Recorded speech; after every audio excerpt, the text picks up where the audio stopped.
วันนี้ก็อีกมื้อนึงสิพาแขกไปตัดหมอกเนาะตัดหมอกบ้านศพกองเมืองงอยแขวงโลหะบางอันนี้ก็กำลังฮอดศพบ้านศพกองสิย่างขึ้นได้เมื่อได้กำลังขี่เหือแล้วก็สิย่างออกจากบ้านนี้ไปตัดหมอกทีนี้ก็ขึ้นมาแล้วมาฮอดบ้านละนี่เนาะขึ้นมาทางนี่ได้บ้านศพกองได้ถ่ายรูปก็สิคัดเคลื่อนนิดนึงเพราะมื้อนี้แขกหลายแต่ก็สิพยายามเต็มที่แล้วออกนี้ไปตัดหมอกกับประมาณชั่วโมงหนึ่งเดี๋ยวนี้กำลังออกมาแล้วเด้อบ้านเฮือนหลังนี้เนาะอยู่เบื้องทางหน้านี่แหละอันนี้เป็นบอนซื้อปีค่ายปี10 ปีแล้วผู้เข้าชมไปตัดหมอกผู้หนึ่งก็20,000 กีบสำหรับนักท่องเที่ยวเดี๋ยวนี้ก็เริ่มเดี๋ยวนี้ก็เวลาพอดี10 โมงเช้าของวันที่28 เดือน 1 ปี 2025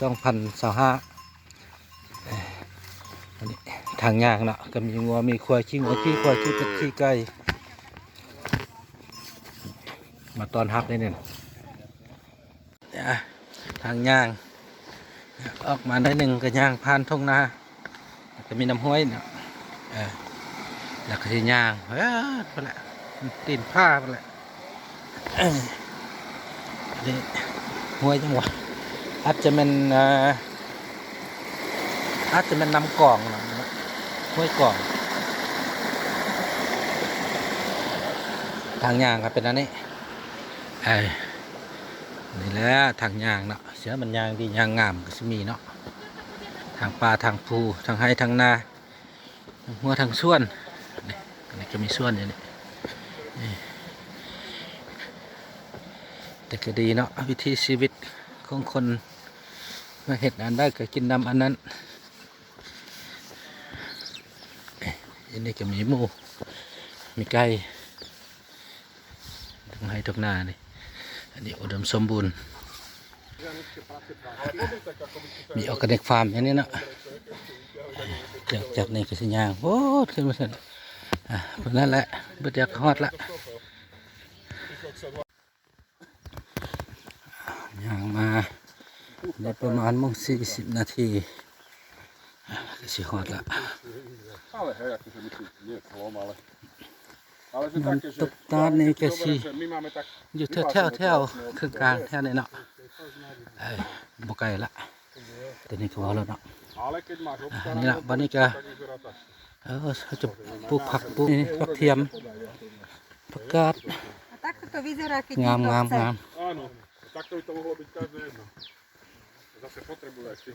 ักกาดกระเทียมดอกบัวSo right here they grow the lettuce and there's the garlics. Yeah. And so right there spring onion. It's a good soil here. Yeah, see the vegetable? Is it for our lunch, you mean?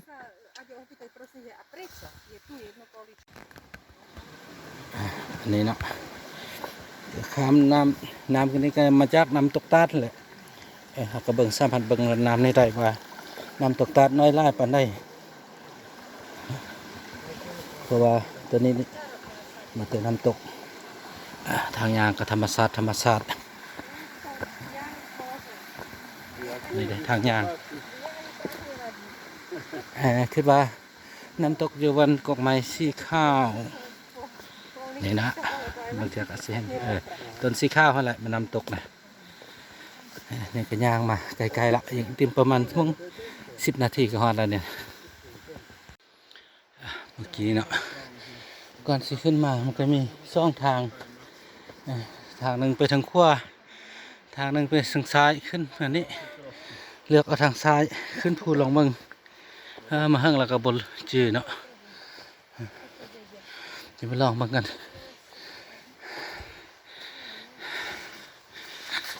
อันนี้ก็มีว่ามีควาย What can we do it? Stay on the side. Okay, so let them go first. โอ้ยเมื่อกี้มาทางนี้ พาแขกลงทาง อันนี้ทางเมืองซิราโฮเนี่ยนะเมืองหัวตาดเมืองซิราโฮมานี่เนาะเมื่อกี้ด้านที่มีทางแบ่งเบื้องขั้วมือมาเลือกเอาทางเบื้องซ้ายเลยขึ้นภูมานี่ มาทางนี้โอ้ยเยอะๆโอ้ยเสียนาพาอายดิพาแขกขึ้นภูนั่นก็จมมือแทนมือว่าโอ้มึงได้ขันผู้ใดมาเป็นไกลเป็นนักท่องเที่ยวมันแขกมันคนมาฮอดตีนภูหันแล้วก็เลี้ยวขวาเข้าไปเนาะเมื่อกี้ก็เห็นอยู่เห็นมีตู้มีอย่างคือว่ามันทางเข้าไปรีสอร์ทเลยว่าบุกพาแค่เข้าไปพาแค่ขึ้นภูสุดยอดคักทางลงก็เป็นอันนี้เนาะน้ำตกตาดก็อยู่ทางหน้าอันนี้ก็ทางลงโอ้ยเจ้าหน้าพาไอ้เพื่อพาแค่ลงทาง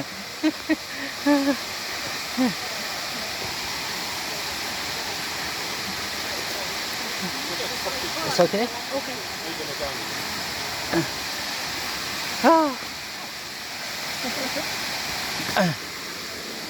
It's the wrong way.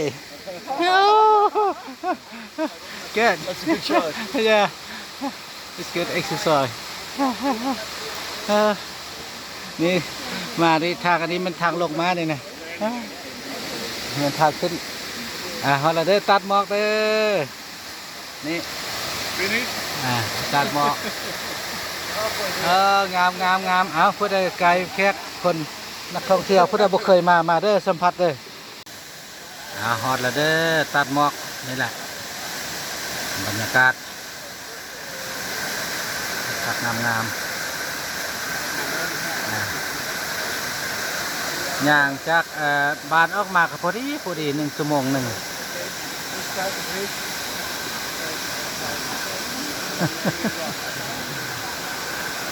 กลับไปในกสิกราฟทางนี้เลยละเมื่อกี้ขึ้นมาทำพ้นทางไม่ได้สิกลับลองยางลองนำนี่ลงไปหลังจากมาฮอนแล้วมันนี่ค่ากลับมันนี่กสิเรียบตามน้ำนี่ลงไปมันนี่นะอันนี้มันทางม้า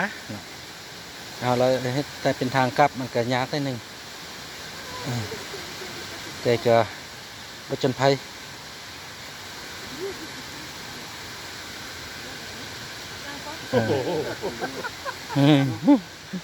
So be careful. Chodíte tak na turistiku. Môžeš, kľudne, no. นี่เนาะตัดหมอกทางมันคล้ายๆคือกับอนาตัดลอยนั่นแหละตัดลอยหรือว่าตัดหอยเดี๋ยวปีนขึ้นตามอนาห้วยตามนำนี่ขึ้นมาอันนี้กระทางลงไปเนี่ยมันก็สันเป็นอันนี้นี่ทางลงแต่ลำบากเลยเนาะสำหรับแขกผู้ที่บ่แข็งแรงหรือว่าแขกผู้เฒ่าผู้แก่นี่ก็ลำบากเด้อแนะนำให้ไกลให้แขกผู้ใดเป็นกายเนาะกระเบื้องนี้นี่ได้ที่ว่ากับสำหรับแขกนุ่มแท้กับบริยุ่งยากหลายเนาะก็ธรรมดาแต่ว่าแขกผู้เฒ่านี่ก็ลำบากเด้อนี่นะคือคนทางลงทางลงมันทางขึ้นนั่นแหละแต่ว่ามาทิศทางก็เลยว่าเอาลงทางนี้เลยซะ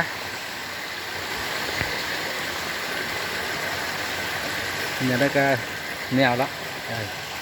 แต่ก็ดีบรรยากาศดีอยู่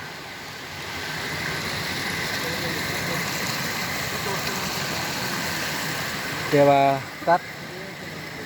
ตัดลอยให้มันจะสั่นกว่านี้ไล่อันนี้มันก็โอเคกับบสันไล่แต่ถามครัวนี่แหละก็ย่างลงไปเนาะนี่เต็มได้นึงก็ฮอดละหลังจากคอยย่างคอยคานลงมา20 นาทีก็ฮอดละนี่ครับบนเปลือกทางออกละขึ้นนิดนึงก็แม่นแล้วนี่ทางเลาะน้ำเลาะในนี่แหละก็ดีก็มวนก็งามนี่เมื่อกี้ก็เห็นอยู่อันนี้นะคิดว่ามันทาง เข้ามานี่เราขึ้นเป็นทางอันนี้รีสอร์ทพระเจ้านี่เนาะก็เลยว่าบกเข้าก็เลยไปเลือกทางตัวนั่นพ้นแต่ก็ดีก็ได้ไปได้มาก็ไปกันครบทาง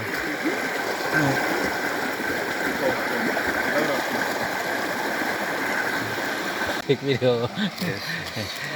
มาแล้วเด้อลงมาร่วมแล้วฮอตแล้วนี่อยากออกไปในกันมัน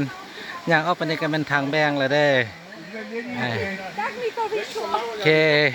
เอาเท่านี้กันเด้อสรุปว่ามวลครับแค่กับประทับใจบ๊ายบาย